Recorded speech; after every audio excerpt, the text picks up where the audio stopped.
The part where you're salty is like, wow, this guy sucks so much ass and I lost to them. How? Core A Gaming is the premier FGC video essayist. It's always an event whenever he drops a video. He just put out a brand new video, how to reduce salt. Funny thing is, right after putting this out, Punk had this tweet. I was just stopped while walking the park so the kids could ask me some questions, I think to improve their English. It is one of the most cutest moments ever in my life, and I'm very happy I could help them and experience this. Punk's in Japan. Well, they have a sign up. What does the sign say? Hello, excuse me, can I ask you questions? Very cute. That's funny because the first frame, I think this is Punk. I haven't watched any of this, so we're gonna get into this now. The first frame is Punk. Let's see if it matches the cuteness of that tweet. So, do you like making people feel salty? Oh, yeah, I love making other people salty. It's one of my favorite things. Like, especially when I can make someone's family salty. So like someone's family will travel to a tournament with them or something and they're right behind them playing. I love that feeling when I beat them and I see them either crying or they sad or whatever the case may be. That is the best feeling ever, in my opinion. I'm not joking. I had no clue what this opening was going to be, but I saw this fuzzy outline. I'm like, that's Punk. 100%. And then while we're warming up the stream, I saw that tweet and I just knew there was going to be a contrast. I just knew for a fact my deduction skills were on point. I knew there would be a contrast. Villain Punk and for the children Punk. While any competitive game can breed salt, fighting game formats make it an extremely efficient distributor of it. In the first year... Whoa. So this is Evo. Where's Brian F?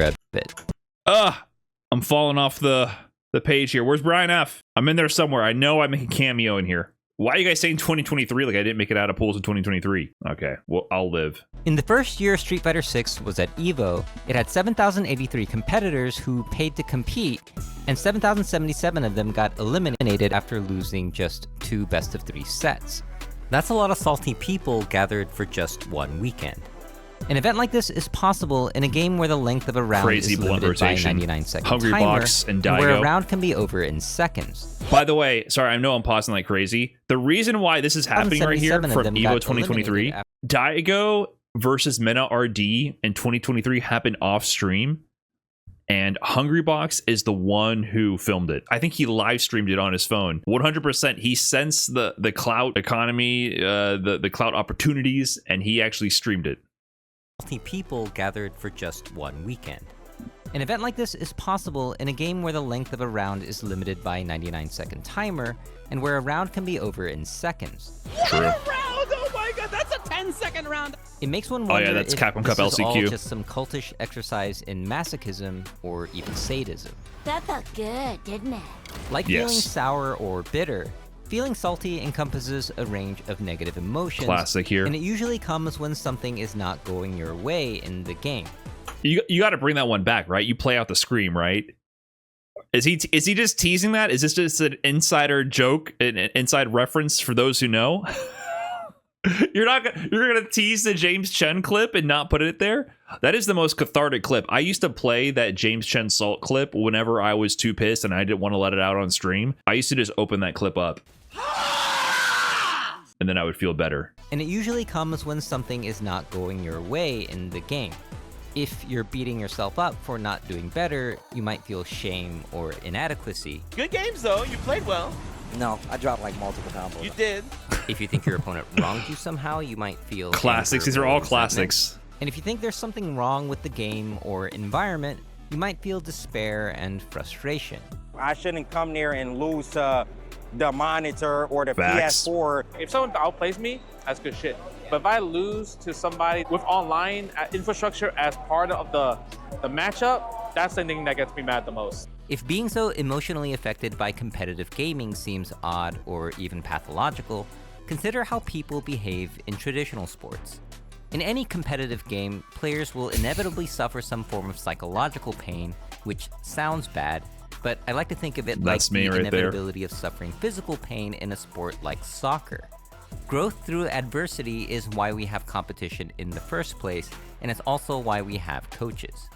But if you're like most people, you probably don't have a coach, and you're probably not going to get a therapist just because you hate Blanca. So is it possible to reduce I just see Zangief. salt on your own? The self-help book Feeling Good by David Burns claims that you can alleviate your anxiety, depression, guilt, and anger with a concept called CBT, not closed beta test, but cognitive behavioral therapy. Not closed beta test, but the other thing? Oh, okay. Closed beta test, but cognitive behavioral Gotcha. therapy. Cognitive behavioral therapy. It may seem like overkill to treat video game salt with a book designed to restore people's will to live, but the same stuff applies, albeit with lower stakes.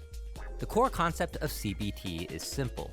When your character gets KO'd and you lose in the most unfair way possible, it seems like your saltiness is a direct result of that, but this isn't the case.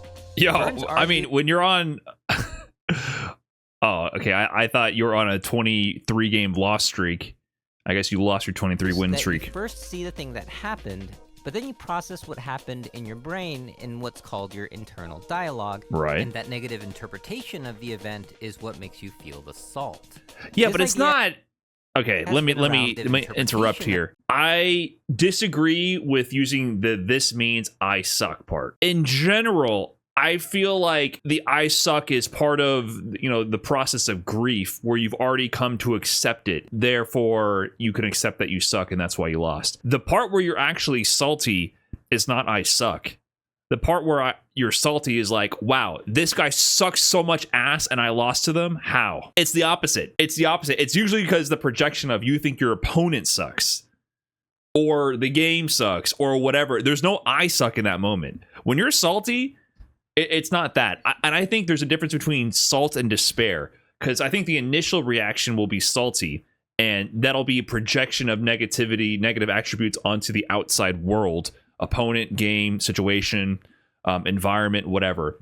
And then when it comes around and you digest it and it dilutes and it becomes internalized, and then there's despair where "I suck." I think those are two separate things. I think when you go "I suck," it's not really salty. It's still part of the process, but I wouldn't call that the salt moment. I think the salt emotion itself requires some element of externally focused agitation, aggression, or negative perception. If it's internal and it's negative in like a despair, like a value judgment, and you're believing that, you're internalizing that, that's more despair, and that's different. That's another negative emotion correlated with not meeting your expectation and performance. But I think it's slightly different. I think these are two states, part of the same process, and usually the salt is the precursor to the despair.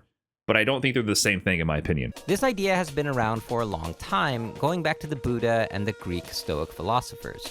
Epictetus said, "Men are disturbed not by things, but by the view which they take of them." But maybe you feel that the way you look at things is already very accurate, and any deviation would be an exercise in self-deception.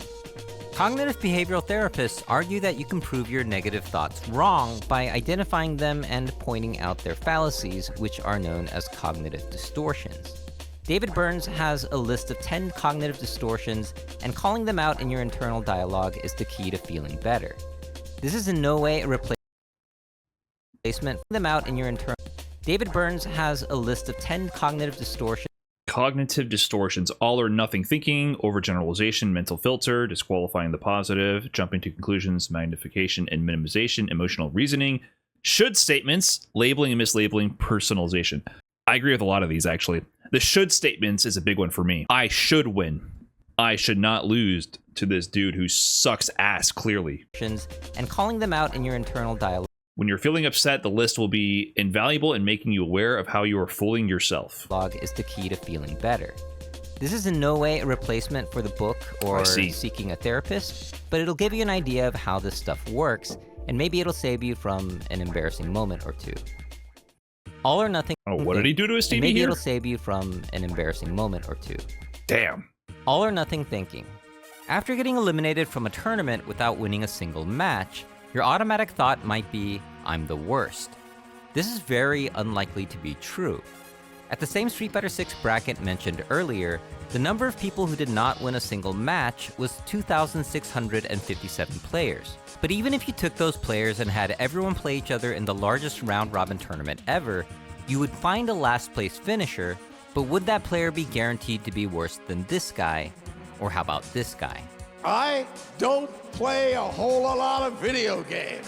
Words like worst, best, absolute, and completely are examples of all or nothing language, and while we casually use these terms... Oh shit, I'm 32. I failed at everything. Low paying job, no career, don't own a home, not even an apartment, no children, no relationship, no friends, very awkward and socially weak. I have a chronic illness. Some of those apply. Language, and while we casually use these terms all the time... Let's move on. Worst episode ever.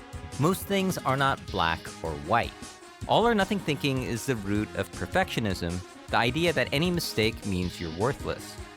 Not only is this untrue, Yes. perfect is Oh, an never impossible mind. expectation to satisfy, which means you'll constantly be disappointed. What are you until talking about? Come on, you make a mistake, you're a bad person. That's how it works. And then you must always, be chasing the carrot on the stick till you become a good person. you realize an That's impossible why we do it. expectation to satisfy, which means you'll constantly be disappointed until you realize that shades of gray exist.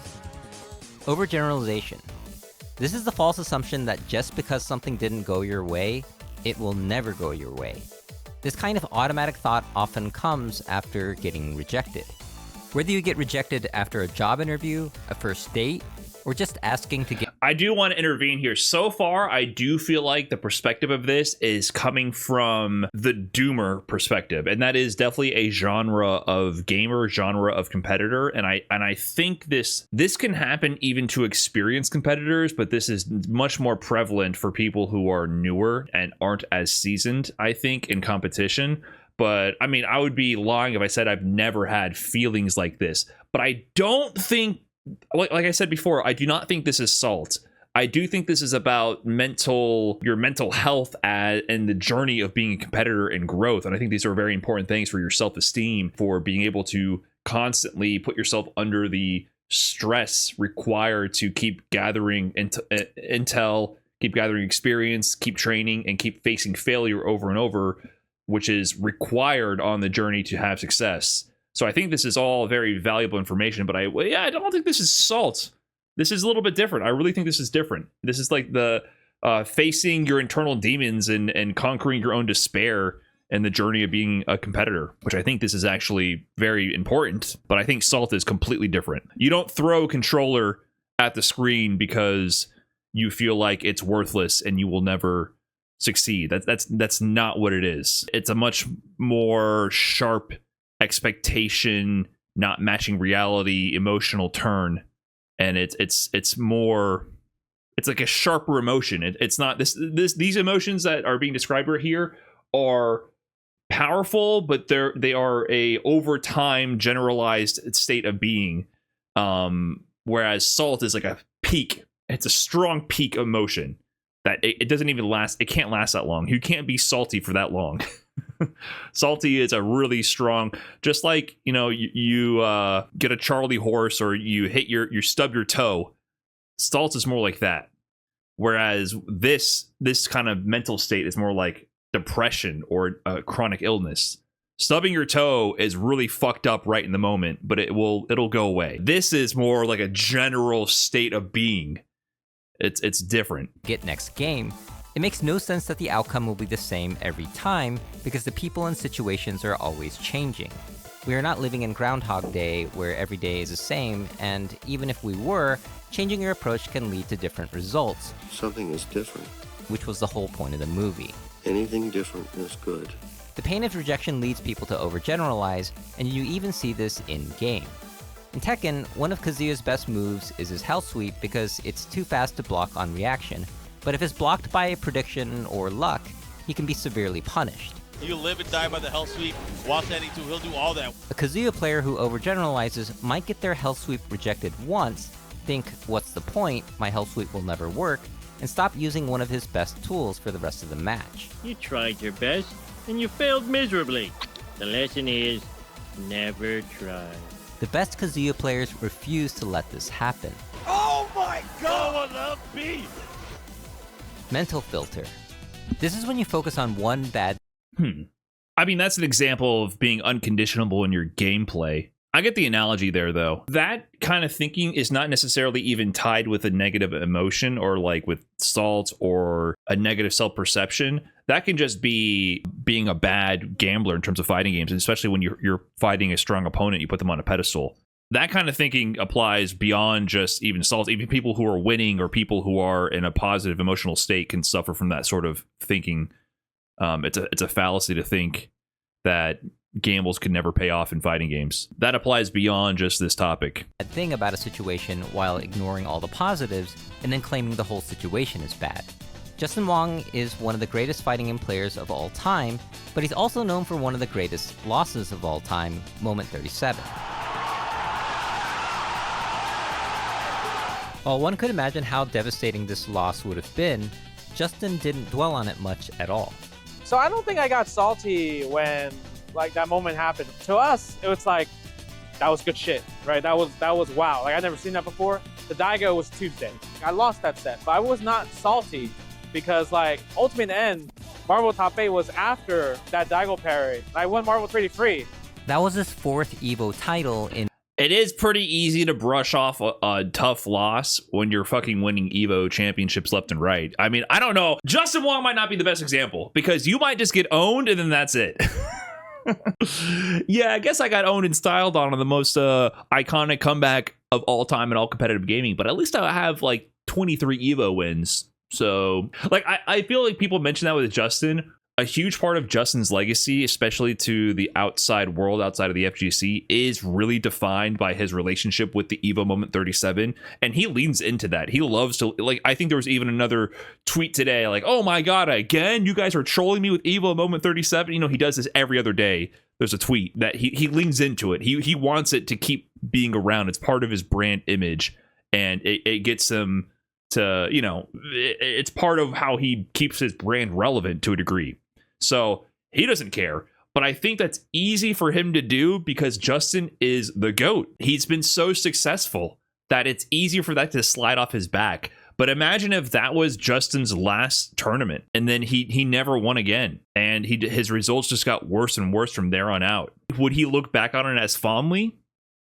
I don't know. I don't know.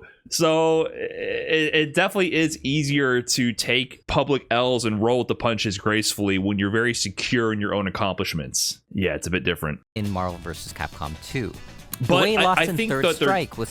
I think what they're getting at here, and I'm sure I'm cutting them off before they get into it, is this isn't, once again, I don't know if this is about salt or not, but a lot of this video I think is about having a strong mental composure as a competitor. I still don't think it's necessarily salt, but these are all negative emotions that occur when competing. And I think this is what they're hinting at here is extremely important as a competitor, and that is not allowing one negative interaction to impact your performance and perception for the rest of the set and not let it snowball. Don't let one mistake snowball into another and another and another. One mistake doesn't matter unless you let that impact you and let that snowball into a second, a third, a fourth, a fifth. And when we're doing the slam, right? It was so apparent. I was like, wait, someone would get anti-aired one time or someone would wake up uppercut and it would hit one time. And then the player would be like, no, oh my God, I had a perfect. And then they woke up DP and it hit me. And now I have a 90% life lead instead of a 99% life lead. You know what I mean?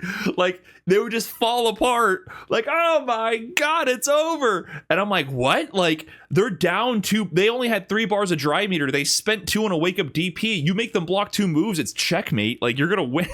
Stans would do that constantly. Stans would do that constantly, but everyone did it to a degree. But that was Stan's special. He'd be about to end it all after one person woke up deep, like, no, it's over. Oh, wait, I won. Right? But this was a constant theme with everyone I coached in both slams, is that understanding how consequential losing one interaction is. And then I noticed, like, oh, I should touch on that with these players, especially in a game like Street Fighter 6. Street Fighter 6 is like fast-paced poker, in my opinion. You're going to lose some hands. Even hands that are you have pocket aces, sometimes you'll lose just because the way the cards are dealt, right? But as long as you keep making good bets over time, you're going to win. Usually what happens is players let one thing steamroll out of control. And I've won tournament sets where I've gotten perfected, whatever. You know what I mean? Like you can't let that stuff affect you. I've won significant sets where I've gotten perfected, like over top players offline, right? Like it's going to happen. I think the ability to let that stuff slide is really important. And for me, it's not even like I'm doing one of those, what do they call it earlier in the video? Those cognitive distortions. I'm not even applying a cognitive distortion to try to make it seem better than it is. I just know for a fact that losing is not that big of a deal. Losing one round doesn't matter. Losing one interaction doesn't matter, right? It just doesn't bother me. So, yeah. Spectacular, but that didn't make his Marvel trophies suddenly disappear. Right. But that's what I was saying. Look at this. Look at this. I got that one trophy back there, and I got a box full of medals. And then I got my Little League local trophy over there. All right? So for me, I think if I got Evo Moment 37, it would be a little bit harder for that to be my legacy compared to that. It would be just a little bit harder. You know, I think something about needing a couple of extra trophy cases might make it all a little bit easier. Here, when you filter out all the things you've accomplished and only think about that one mistake, you're making a low-light reel in your head and putting it on repeat. Imagine making a reel of Tiger Woods missing putts and calling him a bad golfer. It's absurd, but your automatic thoughts... But that's what social media is for. Like, you're not wrong in saying that you shouldn't do it to yourself, but if you put yourself out there enough and you're a competitive player, that's literally what people do, and they will try to... The internet will try to make that the narrative about you. So you don't only have to combat that yourself in your own mind, you also have to combat that when that other people are putting that into other people's minds on a massive scale with more reach than you could ever possibly try to stop. They should make a reel of every missed shot from LeBron James. That reel, if they took every missed shot LeBron James ever took, how many hours of footage would that be? How many shots has LeBron James missed in the NBA, by the way? Oh, 0? Oh, okay. Love to do that. Anything can seem bad if you censor all its good qualities. Disqualifying the positive. This one goes one step further than mental filter. For a second, I thought I was going to pull up like a mugshot or something. I don't know. Disqualifying the positive. This one goes one step further than mental filter. Instead of ignoring the positive things about something, you take it and somehow say it doesn't count. When someone compliments you on your gameplay, you might have an automatic thought like, they're just being nice. Facts. That's what I do. That's why we got the trash can and the dumpster. You know, the whole dumpster theme and all that is a bit of this mentality of downplaying your own skill and accomplishment and success. But I do think there's different ways to approach it, because I feel sometimes there's a psychological benefit to downplaying yourself to position yourself as the underdog. Now, if you take it to heart, I think that's the problem, where some people like really internalize it as they're trash and can't do it. Some people get on me sometimes for talking that way. I talk facetiously about these topics in discussion, and they hop in like, no, don't do that. You're so good. You're so great. Blah, blah. I hate that shit. I hate that. That to me is you're pandering, you're patronizing. That's the right word. You're patronizing. I can't stand being patronized. That is my number one pet peeve, is a patronizing motherfucker. If I fail to achieve my goal because I have high standards for myself and I'm critical of myself in that moment, there's a certain degree of a healthy way to approach that, how critical you are. And I think being critical of yourself when failing to reach a goal is okay. Obviously, if you go too far and you go into despair and you're not able to then take action to then correct the issue and improve, that's a problem. But at the same time, if you're not critical at all, you might not take any action whatsoever. So there is a sweet spot in my opinion. And for my personality type, I like to be critical. I like to be self-critical. I like to speak a little facetiously, speak a little bit with some like a sailor a little bit, kind of have a bit of edge to my my diction choice, and say, man, that was fucking trash. Got to step it up. You know, like sometimes that's how I like to talk, and that's how I like people to talk to me a little bit. Well, for other personalities, it doesn't work, right? And I understand that. So it depends on how your brain is wired a little bit. And some people, they shut down in the face of criticism, or they shut down in the face of any kind of negative self-talk. And so for them, obviously, it wouldn't be good. But that's why I have the whole dumpster trash can theme. Because I'll be like, man, that was fucking trash. Got to step it up or whatever.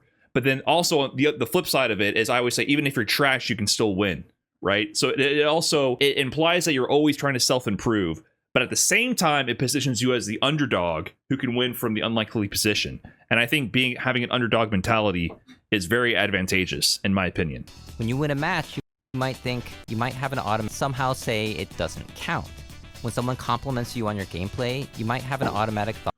People don't like when strong players say they're bad, because if this player who's much better than you calls himself bad, then how must he see you? Yeah, like way worse, like subhuman, like don't even look at them in the eye. Like don't even, why are you breathing the same air as them? Top player A goes, man, I'm ass. I messed this up. I lost. I'm disappointed. Random dude B is like, well, if you're ass, then what does that make me? You're passing that off as like some sort of like, hey, you should be more mindful of how you make other people perceive themselves. No, you're being a self-centered dick. When people say that, I literally think that you are just injecting yourself. If someone is clearly venting about their own personal aspirations, their own personal standards, and their own personal journey, and you're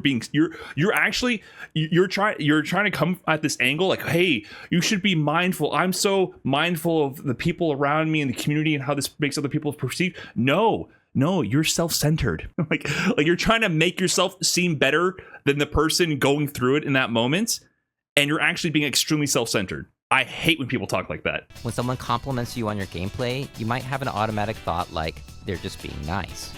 When you win a match, you might think, I was lucky, or they were going easy on me. Of course, you might want to be humble like Ryu. Sometimes you did get lucky, though. So, yeah, I feel like, once again, a lot of these discussions are about, I have met these types of players along the way. I knew some guy in Gainesville who was always extremely down on themselves.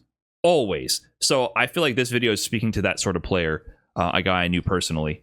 And yeah, any win, whatever, they would brush it off, lucky, this, whatever. So you shouldn't be that type of negative Nancy in regards to yourself.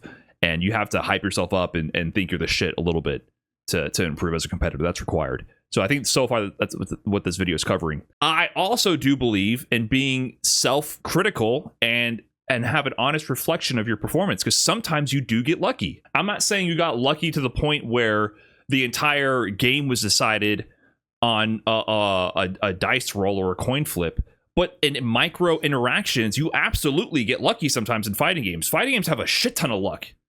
Now, you had to be good enough to even have the match come down to a couple of interactions for things to get lucky. But if you're going to lose the set, and then the dude drops the combo that they've done 1,000 times, and then you have full meter and you kill them, well, yeah, you did your thing to get them down to the final round, and then to get them down 40% so that your 65% CA combo would kill them. But you absolutely got lucky. 99 times out of 100, you would have lost that set. And you should reflect back on those interactions that led to that. Otherwise, you're not going to improve. You get what I'm saying? You take those, but sometimes you have moments of luck that help you get that way. So I will also voice those opinions in my matches. Like, oh, I got lucky in that interaction. They messed up this. Like, an unforced error occurred, which allowed me to get an advantage. If my opponent did not have that unforced error, I probably would have lost or would have been in a worse place. Let me reflect on what led to that situation in the first place and not assume that I made all the proper decisions to win, because actually I did make mistakes prior to this and I got a positive outcome from negative actions. It's good to reflect on that. Be self-reflective. Yeah, I won. It says I win at the end there, but that could have easily have been the other way around. If my opponent didn't make this mistake, how can I improve, right? Sometimes you get a little lucky. A little. Not saying that, you can't get so lucky you're going to luck your way to winning Evo or anything, right? Don't assume every win you have is all luck, but be self-reflective as well. I still don't have what it takes. I must train harder. But at some point, you have to celebrate your victories, big or small, if you want to enjoy this activity. Even Daigo, who has written about his aversion to complacency, mentions in his book that he celebrates his victories. It's just that he keeps them short. If every time you win you think it was a fluke or I just got lucky, then you might just be disqualifying the positive. Jumping to conclusions. This is when you automatically come to a negative conclusion about something without proper evidence, basically acting like a terrible detective. There are two ways this comes about. That's super common. One is called mind reading, hastily assuming that others are thinking lowly of you. This is when your friend isn't responding to your text message and you immediately think they're disrespecting you when there could be a million reasons why they're not answering. Mind reading is particularly insidious when playing online ranked. Because there's little to no communication outside of the gameplay, it's easy to assume that your opponent has no respect for you even when they're playing their This is me. gameplay. It's easy to This is 100% me. This is my sin. I can't stand a motherfucker online thinking he's nice because he got lucky as fuck. Run that shit back. I will beat your ass. That's my sin. Okay, that's me. This is salt. Okay, so now we're getting to the salt territory. This is what starts inducing salt. So I assume the negative for sure. Sometimes I think that hypes me up to play better, but it for sure leads to negative emotions related to my online experience. The truth comes out. This has never been a secret, guys.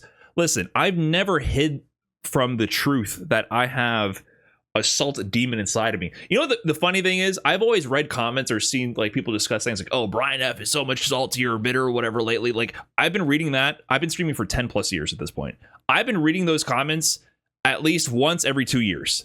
I've always been, from day one, salty as shit. If anything, I've been learning along this journey to like not be salty, because I'm not default outside of playing online gaming. I'm not a salty person like that. So it comes out of me in this activity, and it's something I have to actively work on to control. And before I streamed, I was saltier, way saltier, right? And I think that's just part of the process of the training, of the practice, is to control those emotions and try to navigate mentally around them. And I'm not always successful at it, hell no, but that's just part of it. God bless the gamers who don't struggle with that, but you know, I think it's normal to struggle with that. Everyone has personality flaws. Lord knows I have plenty, and that's one of them. And so this is the thing that I have to deal with and manage myself. Didn't you smash a controller? My very first arcade stick, it was gifted to me, and I was playing online ranked in Street Fighter 4, and I think it was some laggy Vega or some bullshit sliding around, and you know, woohoo! And then I lost the game. I threw the controller on the ground, I curb stomped it, and I threw it out in the dumpster. Assume that your opponent has no respect for you, even when they're playing their game just like you are. The only way you can know for sure what your online opponent is truly thinking is by having special powers. Let's talk about power. Which I do. Real power. The second way to jump to conclusions is called the fortune teller error. This is when you become pessimist Nostradamus and predict unrealistically bad outcomes as fact. It's one thing to go to a tournament and predict, I probably won't get first place, but it's another to think, when I lose, they're all gonna laugh at me. What's more realistic is that when you lose, I mean, I don't know, how bad could it be, dude? You might not win, you might lose, but you know what's the worst I could? Somebody's getting Somebody's getting Somebody's getting Somebody's getting Somebody's getting Okay, never mind. It can get really bad. Be like over 99.9% of the entrants who will get eliminated in bracket. Fortune telling can be particularly distracting during a match. Something you often hear from the best players is not to think about the outcome of the match during the match. 게임을 하고 있는 도중에 다른 생각이 가끔 들 때가 있는데 그러면 보통 그 게임은 져요. 이거 져서 패자조로 가면은 다음 상대가 누구누군데 정말 힘들 것 같은데 어떻게 하지? 이런 생각을 할 때도 있어가지고 대회가 잘 될 때는 그런 생각 없이 그냥 게임에만 집중해가지고 잘 되는 경우가 많고. And that's gonna do it! Our first ever Tekken World Tour! I think in general, I think there's an element of focus, and when you're in the zone, when you're in the flow state, you aren't thinking about anything else besides the activity, and obviously that's when you feel like you're playing your best. And that will correlate with more wins because you're playing your best. And I think when you are being pulled away from your flow state, there's a level of focus and attention that starts to deteriorate from that activity.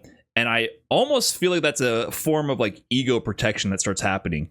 Because as you are becoming less and less likely to succeed in a scenario, I think your mind automatically starts preparing you for the worst and also pulls you away from that activity in the moment. And it almost feels like watching yourself in third person. Like I've definitely experienced that, and I'm like, no, you got to like get back in. Stop. You're like your perspective's being pulled out from the back of your head. You got to get back into your own head and focus and play the game.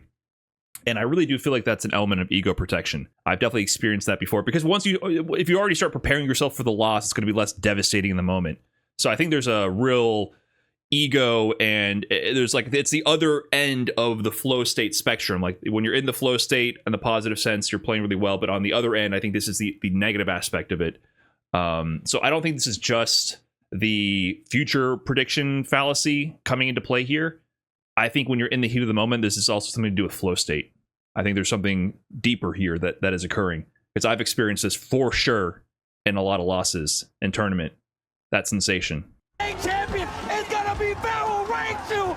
Every moment you think the thought, I must not lose, is a moment taken away from thinking about your opponent's next move.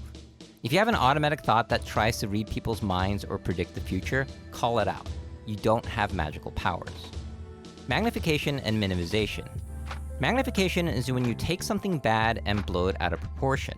And minimization is taking something good and downplaying its... Yeah, but what if the opponent is like teabagging and waking up DPO? Like, I agree that you can't mind read, but there are 100% actions in game that people are trying to communicate something to you.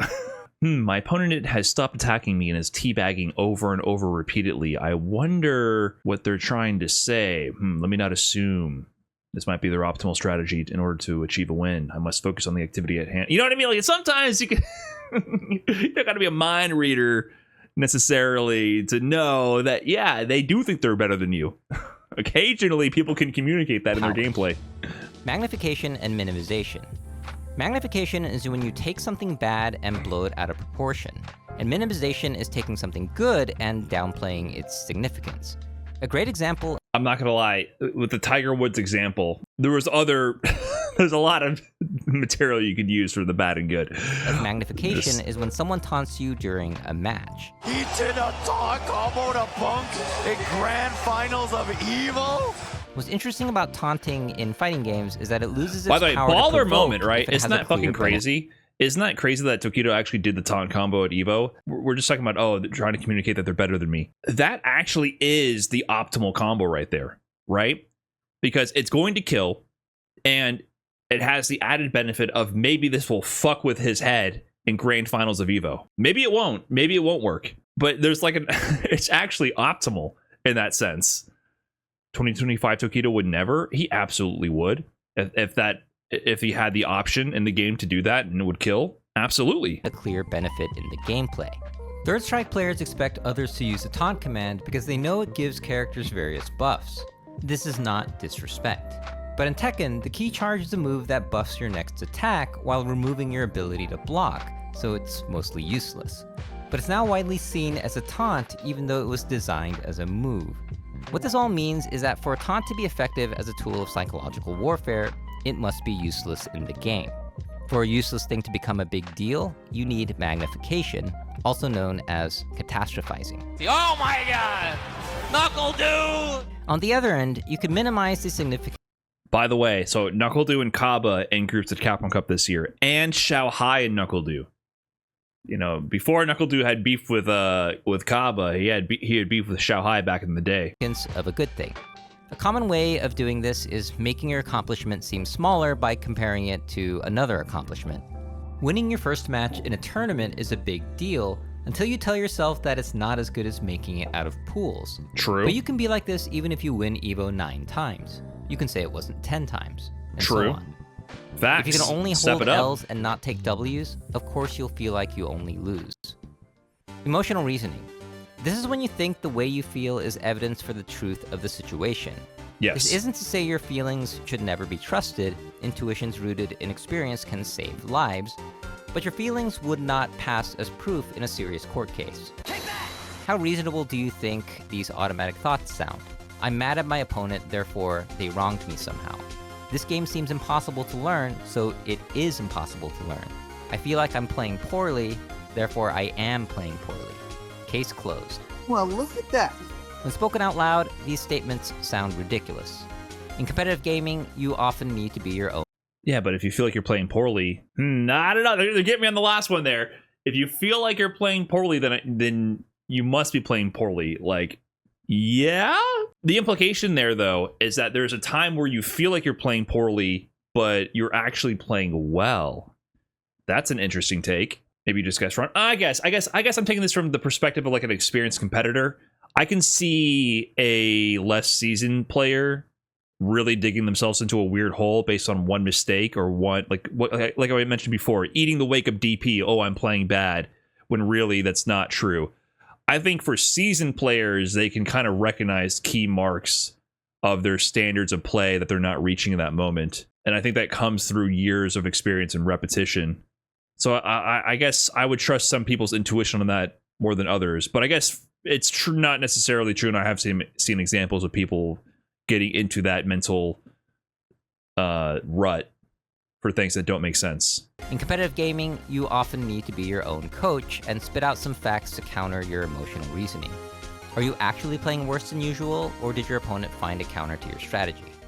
That's true. Should also, or must statement. That's a good point. I like that one. Okay.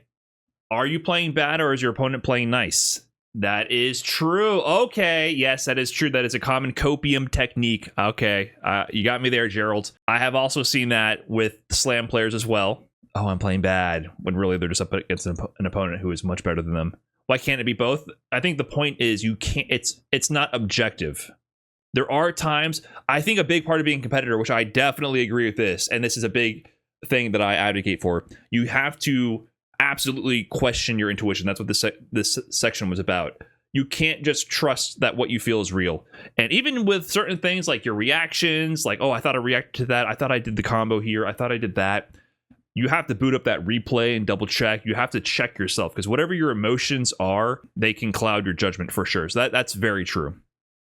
And there's definitely a common copium of, I'm playing bad right now, when in reality, you're playing the optimal version of the strategy to your capabilities, but they had a counter to it, and you needed to actually learn a different strategy to overcome that opponent that you currently are not capable of or do not know about yet. And then you're kind of brushing off that responsibility by just claiming, oh, I'm playing bad. I'm playing at the lower end of my range of ability. If I were near my upper echelon of my range of ability right now, I'd be winning. So that's for sure. Yeah, I tech that, exactly.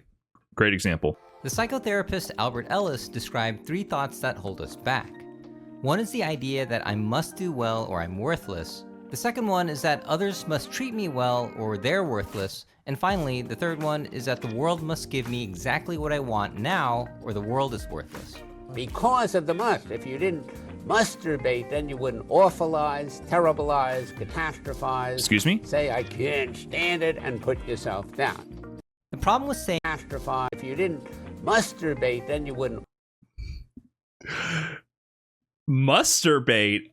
That's it. I like that phrase. So when you're saying things must do this, must be like this, must be like that, you're masturbating? Who's this dude? Because of the must. If you didn't musterbate, then you wouldn't awfulize, terribilize, catastrophize, say, I can't stand it, and put yourself down. The problem with saying I should or must do something is that it creates pressure, guilt, and anxiety. I must train harder. This makes training feel like a burden because it's now an obligation you can fail to uphold. But if instead you were to say, I will train harder, it changes the focus from pressure to passion. There are many alternatives to saying should or must that convey your values without whipping yourself. If you're only stuck with, I'd like very much to do well, but I never have to, then you wouldn't disturb yourself.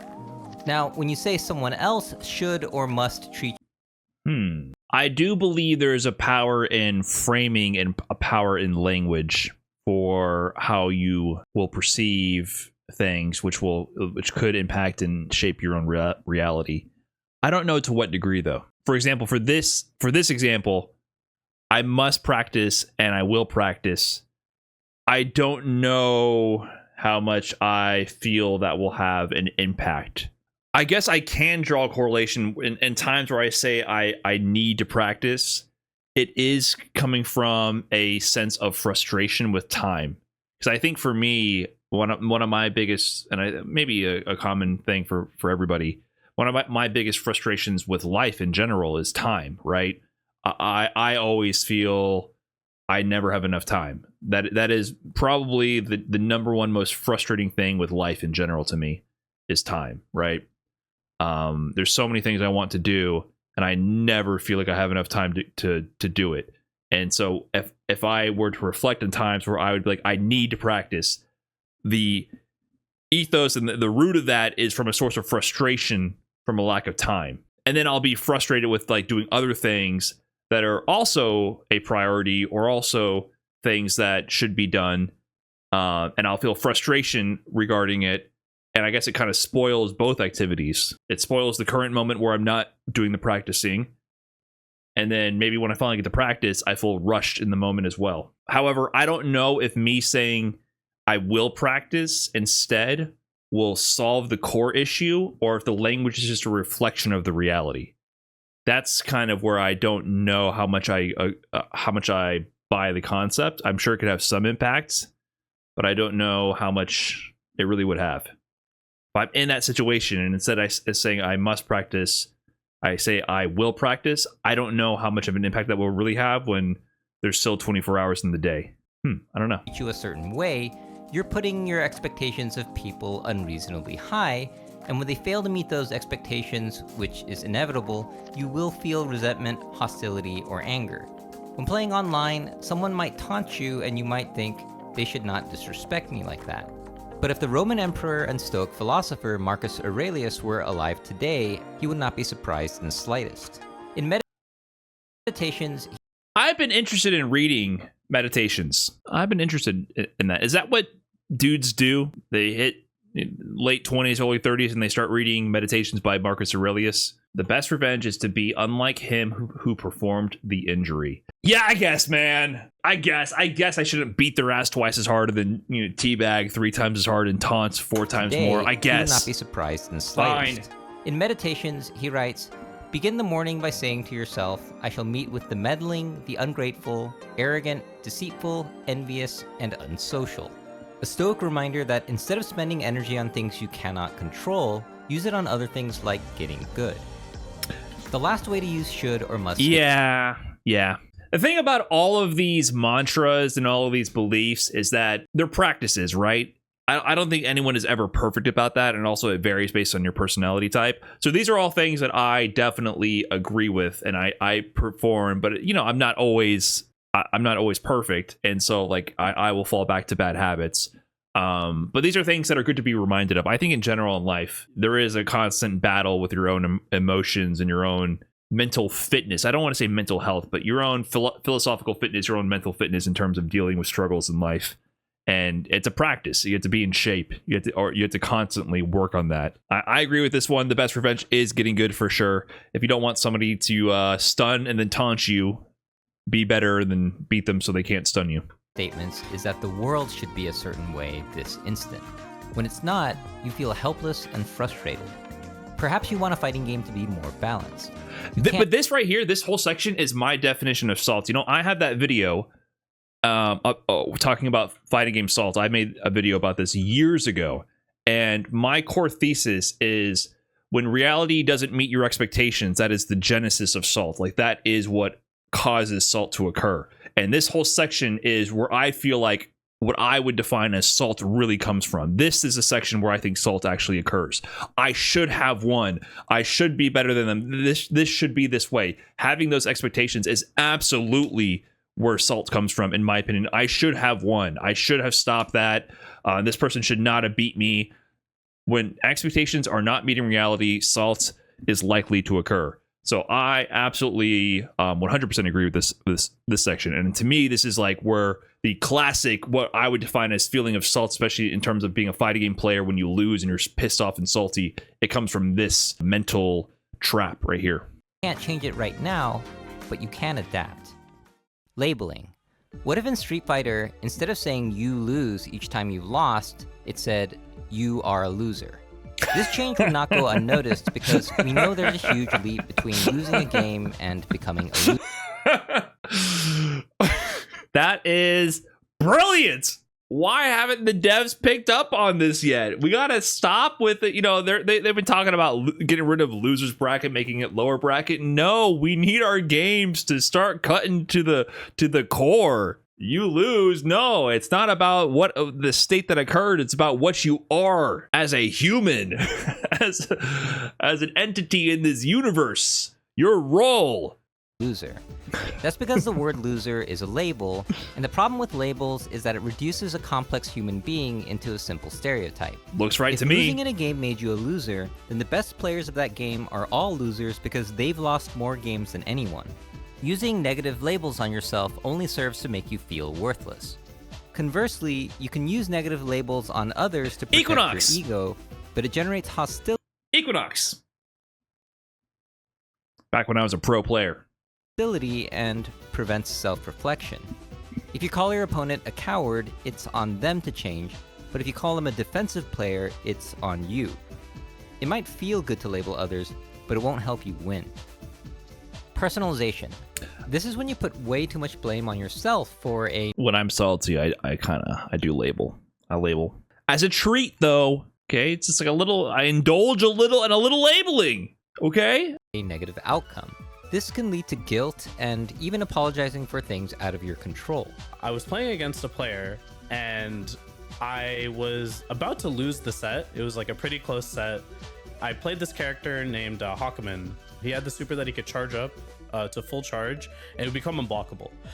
It's really bad. You have to be like asleep at the wheel to get hit by this. But I was like, wow, I'm gonna lose the set. I gotta make something happen. So I go for this really gimmicky setup. And I win. And I'm like, oh my god, I am so sorry. It turns out when you lose in a tournament set, the last thing you want to hear is the guy apologizing to you. Being a stupid kid that I am, I was like, I'm sorry for saying sorry, and then it just like kept getting worse and worse. And then that is actually the worst. One of my friends said it, Willie, he said, they shouldn't call you wall jump man, they should call you apology man. We do this because taking accountability is... The origin story. I didn't know that one. Shout out to Beneath. Yeah, that's the worst, dude. You know, the GGs, that was me. That is very tilting, obviously. But the worst is absolutely, if someone beats me in ranked and then comes in and tries to apologize or tries to like downplay, that shit drives me fucking insane. I'd rather you come in and say you suck ass. I'd much rather that. I mean, ideally, you'd say nothing. You'd say nothing, and we could. This is not a time for us to become friends and interact. It's just not. We're online ranked. It's a heated moment. All right, win or lose. Beyond a GG's, that was me. Beyond the gloating, beyond trash talk, is trying to patronize. Just patronizing is the worst. It's the worst. Is respectful, and it's why when accepting a loss, we say things like, this loss is all on me, I didn't train enough, and I will work hard to do better next time. But is anything really the result of one person? Imagine how strange it would be to win a tournament, go on the mic, and just say, this win is all because of me, and I deserve all the credit. Not a single person helped me in any way to get to where I am today. Talk your shit, Gerald. Thank me and good night. Woo! Neither of these statements Talk your make shit. much sense. Whether the one who loses can attribute the loss to anything else without sounding like excuses is another matter. But the truth is, no outcome, good or bad, can... True! Glad he touched on this. Whether the one who loses can attribute the loss to anything else without sounding like excuses is another matter. It is impossible. It is impossible to talk about playing issues as a competitive player. It's impossible. It's such an unfair situation for top level players, man. It really is. And the worst part about it is, I mean, we already talked about it earlier. You can manipulate your own reality. You don't even know objectively if the setups are having any issues or not.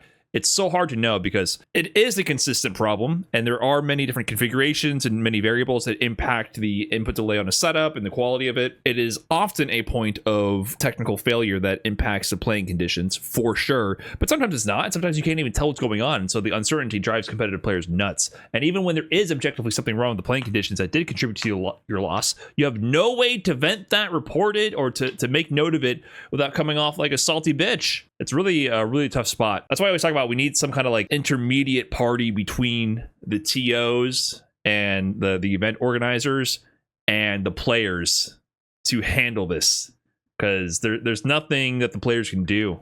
They have no power in the situation. But the truth is, no outcome, good or bad, can be entirely attributed to one person. Now that you've gotten an idea of the 10 cognitive distortions, you might have noticed a couple of things. A person who purposefully tries to exacerbate your distortions is often called a bully, and someone who tries to fix your distortions are usually called a friend. We tend to be our own worst bully. You'll die by your own hand. But rarely do we treat ourselves like a friend when we have a negative automatic thought. That's a nice jacket you've got there. When you call yourself a complete failure, you're basically saying a villain character's win quote to yourself when you would never call your friend a complete failure who's in the same situation. You would likely say something like, a single loss doesn't make you a failure, which is true, so you wouldn't just be lying to spare their feelings. Why not treat yourself like your own best friend when you have cognitive distortions? This is what David Burns calls the double standard technique, and it's powerful because it makes sense. Yeah, that makes sense. But even with ways to reduce salt... Interesting. I thought this was going to be a video about salts. This is a video about therapy, dude. This is a FGC salt video masquerading the fact that this is actually a complete therapy session. Not everyone wants to be salt-free. If you could press a magic button that made all your salt and negative thoughts go away, would you do it? No, I would never press that button. I would never press that button because sometimes, we get motivated by salt, I think. People who don't get salty aren't winners, in my opinion. I don't think there's a player that I know that don't get salty that wins. Every single player that y'all see win Street Fighter or NBA championship, NFL, Super Bowl, whatever the case may be, every last one of them, you can find extremely salty clips about them. So I think no one who wins anything in life is happy all the time. It's just impossible. You have to have that little salt because that's like the competitive edge. If you don't have that, I feel like you can't really go far in competitions. This is so interesting to me. People romanticize so much the stoic warrior, the competitor who never shows any level of edge and any level of salt. They're always respectful. They romanticize that. They idealize that competitor. And in different cultures, I think they live up to that idealized version of the perfect warrior to different degrees. It's so strange how I think what Punk said is absolutely true, but we demonize so much when competitors, athletes, whatever, show that salt. It's so demonized. And of course, there's different degrees of it. It can get really toxic when people don't manage it right. There's different degrees of it. And I think the whole point of the journey, like I agree with those points. I think the point is the salt is part of the journey and it's part of something that you have to work through. And being efficient at working through that and processing that and handling it is required to grow. I do think that's part of the journey. But we know what happens publicly.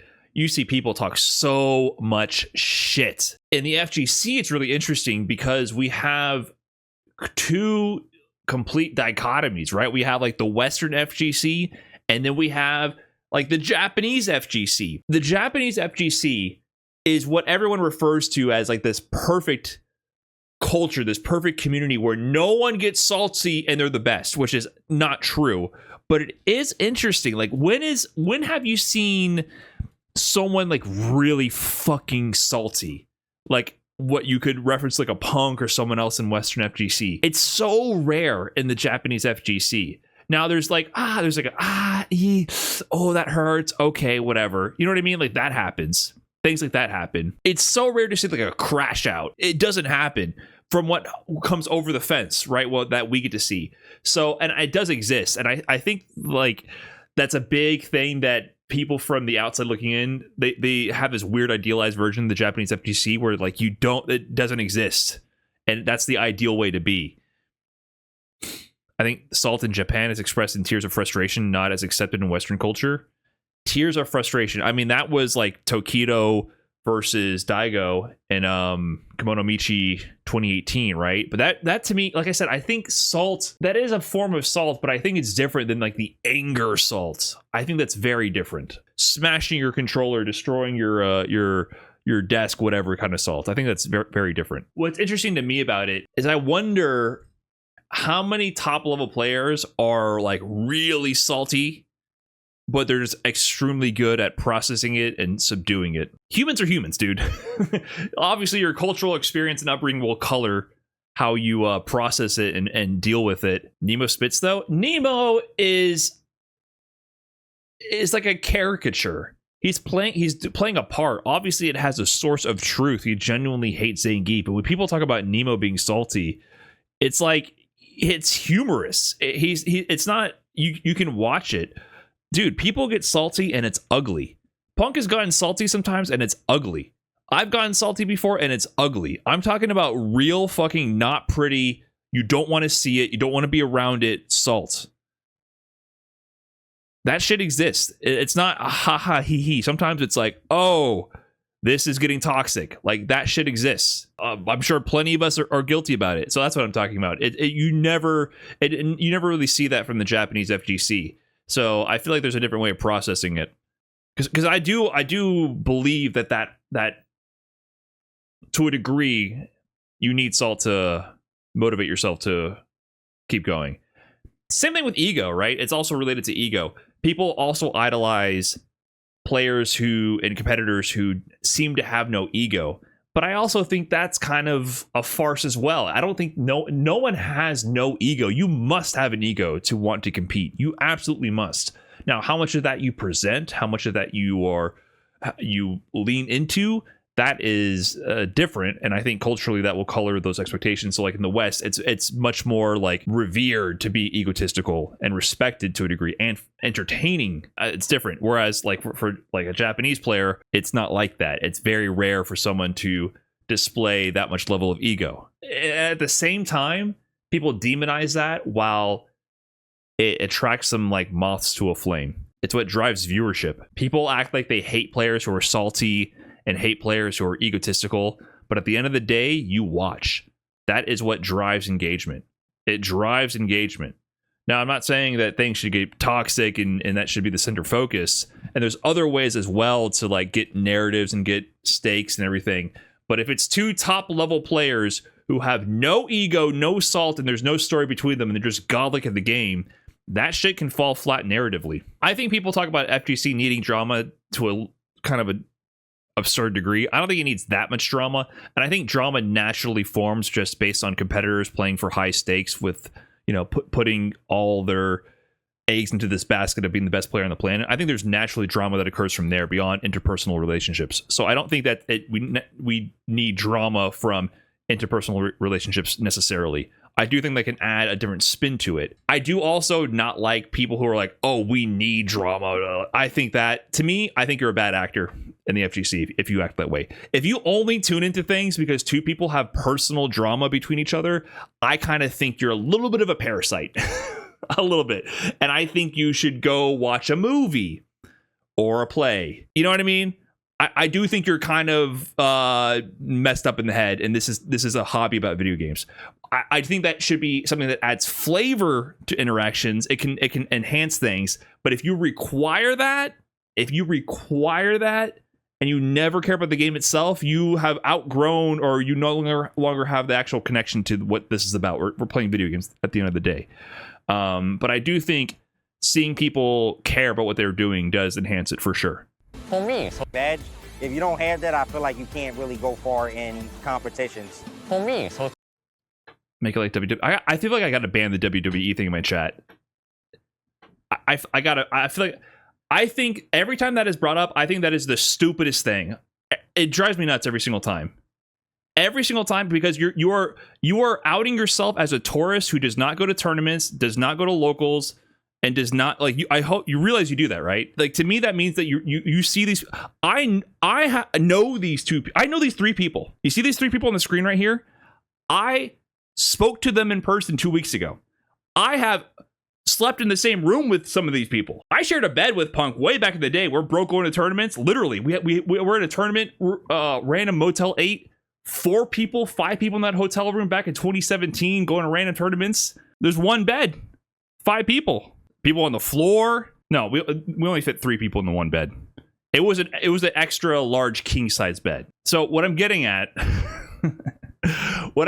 is Whenever I see the WWE thing, to me, I'm like, you really think that these aren't real people? That's just the FGC experience. If you haven't gone to a tournament with like way too many people in one hotel room because all of you are broke as fuck trying to just make it and get to the events, then I really do think you've missed out on a core FGC experience, 100%. But yeah, these are real people. It's not WWE. That's my point. I think the drama forms naturally from the fact that people are salty, they care, they want to win, there's an ego involved, and also like then that shows in the gameplay as well. They're doing whatever it takes to win. There's natural drama in competition. You don't need to force storylines. If you present the opportunities with the competitive formats, if you give the players the opportunity to express themselves, it will come naturally. That's my point.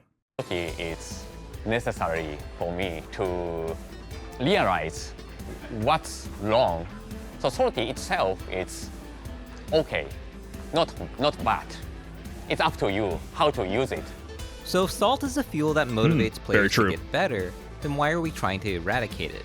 Thinking I'm a complete failure after losing means you have high standards for yourself. Getting angered by your opponent taunting you likely means you have a sense of dignity and fairness. When you personalize a negative outcome, even if it wasn't your fault, it shows that you are empathetic. So instead of a magic button, Burns suggests you think of it as a magic dial. For example, I'm a complete failure dialed down is I wish I did better, which serves the same purpose without making you overly sad. Okay. By toning down the excess salt instead of removing it altogether, you can still do you while having enough salt to season your next victory. Use your salt from today to season your next victory. So the question remains, why play competitive games that put you through all this? Punk, yeah. I mean, he's got to feel some kind of way after that. What a crazy run. Because playing with others is a chance to learn about yourself in an environment where mistakes are not life or death. He finally did it. You can say anything you want about this kid. He is an Evo champion, and you can never take that away from him. In the book, The Anxious Generation, Jonathan Haidt argues that children need to go out and play more with real people instead of being isolated to their smartphones and other screen-based activities. We have overprotected our children in the real world and underprotected them online. He writes, "It is an unsupervised, child-led play where children best learn to tolerate bruises, handle their emotions, read other children's emotions, take turns, resolve conflicts, and play fair." Though he acknowledges the benefits of gaming, he is skeptical that online gaming could be as beneficial as hanging out with friends in the real world. I agree, which is why I think offline gaming is the perfect complement. This is where your ability to accept defeat and handle emotions is tested in front of real people. I would tell the salty guy, that whatever your behavior is, be it salt or rage, it's gonna affect other players. This is an interesting turn to take because it's actually so much easier to not be salty in real life because I think it immediately humanizes your opponent. And like they mentioned before, like a big part of like when I get salty is the mind reading phenomena. I will assume he thinks he's actually good. So when you can see them there in person, and they're also just a human, and they're not jeering me to my face if they win, it usually, even if they play like a complete piece of shit, that's what the gameplay is saying. But in real life, they're like, "Hey, good game, whatever." And I'm like, "Well, you're not literally the worst person in the world, so I can accept it." You know what I mean? Like, but online, you don't get that. So I feel like online, it's way easier for me personally for what I tend to suffer with. That makes me way more salty. Also, with a ranked session, I think it compounds like the way matchmaking and everything works. It's very easy for salt to quickly compound. And just in general at a tournament, that's not going to be possible. You lose 2 sets, you're out. If you're playing casuals at a setup, like usually you're rotating, so you take breaks. I think you also have time to digest your salt as well. So the people, when I told them that, they tend to control their salt better. They're forced to control because they don't want to look bad, as a human. And in that way, they slowly improve, but they start to learn how to control something they never ever do. So it's a chain effect that eventually I realized it works very good and it became very healthy for the whole community. It's like you're basically processing the salt to become a better person, right? You're not acting on emotions right away. So, it's building character. And this is why I feel the offline open bracket fighting game tournament is so interesting. I wonder if there are any prominent examples of notoriously salty online people. On the flip side, there's plenty of compilations of people being salty offline. That does happen. But in general, that is what community is for. Like literally what CN said, right? Like I think more and more we don't have community. And that's part of what allows us to work through these things. It's funny though, you know, this whole thing, I was kind of disagreeing with the angle they're approaching it from, because I think salt is different than despair. I did have a session one time at my local. We were doing I don't know if there was a tournament that day. Probably not. Might have just been playing some games. And I was playing with like JC, who was my kind of like mentor sensei, kind of on my level. And for the most part, like everyone was challenging, players were challenging for me, but I was on like the upper echelon in terms of level. But I was having a bad day. And then JC was beating the crap out of me. And I think other people were beating the crap out of me that I usually beat too. And I remember just being like, I'm fucking done. Like I was just so done. Done. I was just like, I'm quitting. I'm out of here. I can't do this. I was just very much distraught. And I literally got up and I started playing air hockey instead. I had the 1,000-yard stare. And JC was like, you good, man? And I'm like, no. Because normally I'm locked in. I am grinding games. I always, when I went to tournaments and meetups, I was always playing as many games as I could. Me playing air hockey, JC knew something was wrong. And I was like, there's no point. I think I was telling JC, like, there's no point. Like, I'll never get better, or I'll never get good enough, whatever. And he's like, what the hell are you talking about, man? I was like, you don't understand. This is the end. And then it wasn't the end. It was fine. It was fine later on. Valuable, and I never want to see it die off. It's one of the final vestiges of face-to-face human interaction in competitive gaming, where anyone can join, get salty. He mains Sagat, but he played everybody. This was Gerald from Core Gaming. Thanks for watching. Woo! This video is sponsored by all you patrons and YouTube members who directly support this channel. Woo! It is greatly appreciated. Members get full access to all podcast episodes, including the ones featured in the video you just saw, as well as extended interviews. Honestly, I think salt is only a problem if it becomes physical. But you can still access the best bits of the podcast for free by checking out our new YouTube channel called The Core A Lounge. What was your kind of foray into Street Fighter, I guess, in fighting games in general? Were you like a Punch-Out person randomly or something that and later? I don't know. We'll also be moving our live stream over there. And if you like what you see, please consider subscribing to the new channel. Thanks for your support, and see you next time. Core Gaming. Good video. I enjoyed it. Kind of a therapy session. I guess I do still fundamentally have a different opinion on what salt means, but I guess if you approach it from the idea of salt being a spectrum or a dial for how the degree of salts, I can get with that. But I do think, in my opinion, there's a bit of a distinction between salt and like despair and negative self-talk. They all come from a negative place. But I think particularly salt is about expectations not meeting reality. If you set forth negative expectations and those negative expectations become fulfilled, I don't think that's the same thing as salt. That is just negative self-talk, and that is obviously detrimental to your goals of improving, right?